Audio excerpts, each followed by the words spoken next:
Hello people. So ఈరోజైతే నేను ఒక రెస్క్యూతో మీ ముందుకు వచ్చేసాను అనమాట. నడిపూర్ నుంచి మాకు ఒక కేసు వచ్చింది, ఒక డాగ్ ప్యారలైజ్ అయిందని చెప్పి. చుట్టుపక్కల ఎంక్వైరీ చేస్తే దాన్ని ఎవరో కొట్టారని చెప్పేసి అన్నారు. సో ఎవరో అనేది మేము ప్రయత్నించాం కానీ మాకు తెలియలేదు. అలాంటి వాళ్ళందరూ మేమే కొట్టామని ముందుకు బయటికి రారు కాబట్టి. సో కొంతమంది మంచి వాళ్ళు ఉండటం వల్ల దాన్ని సేవ్ చేసే ఆలోచన కొంతమందికి రావడం వల్ల మమ్మల్ని అప్రోచ్ అయ్యారు. మేమైతే మా వంతుగా మాకు చేయాల్సినంతగా మేము ట్రీట్మెంట్ అయితే కంప్లీట్ చేశాము. అదైతే కొంచెం అగ్రెసివ్గా కరిచే కుక్క అవ్వడంతో సో దాన్ని పట్టుకోవడానికి, దాన్ని టై చేయడానికి, దానికి ట్రీట్మెంట్ చేయడానికి మేమైతే చాలా కష్టపడ్డాం.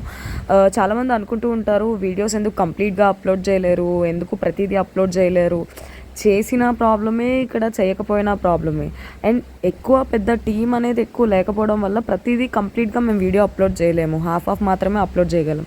అలా అని చెప్పి చేయట్లేదని కాదు, చేస్తున్నాం అప్లోడ్ చేస్తున్నాం కదా అని చెప్పి ఇంతే చేశారని మాత్రం అనుకోకండి. బ్యాక్గ్రౌండ్లో చాలా ఉంటుంది, చాలా స్ట్రగుల్ ఉంటుంది మాకు వాటిని పట్టుకోవడానికైనా, టై చేయడానికైనా, ఏదైనా సరే. ఈవెన్ ఇప్పుడు నేనున్న ప్లేస్లో కూడా నేను అక్కడ నించుంటే కూర్చుంటే కూడా మొత్తం ముళ్ళ చెట్లు. దాన్ని టై చేయడానికి ట్రై చేస్తున్నప్పుడు అది ఎంతలా కరవడానికి ట్రై చేసింది అనేది అవుట్ ఆఫ్ కెమెరాలో ఉంటాయి అన్నీ కూడా. సో అవన్నీ మేము క్యాప్చర్ చేయలేమన్నమాట, ఎందుకంటే వాటి మీద కాన్సన్ట్రేటెడ్గా ఉంటాం కాబట్టి. సో మీ సైడ్ రైనీ సీజన్ స్టార్ట్ అయింది కాబట్టి ఇలాంటి డాగ్స్ ఏమైనా ఉంటే దయచేసి వాటిని రెస్క్యూ చేయడానికి ట్రై చేయండి. బేసిక్ ఏఆర్వి అనేది వాటికి చేయిస్తే వైరసెస్ అవి రాకుండా ఉంటుంది. సో క్రుయాలిటీని ఎంకరేజ్ చేయకండి. ఫస్ట్ ఎవరైనా కొడుతున్నారో అవన్నీ చేస్తున్నారు అంటే కొంచెం వాటిని ఆపడానికి ప్రయత్నించండి. మరొక రెస్క్యూతో మళ్ళీ కలుద్దాం. Bye bye.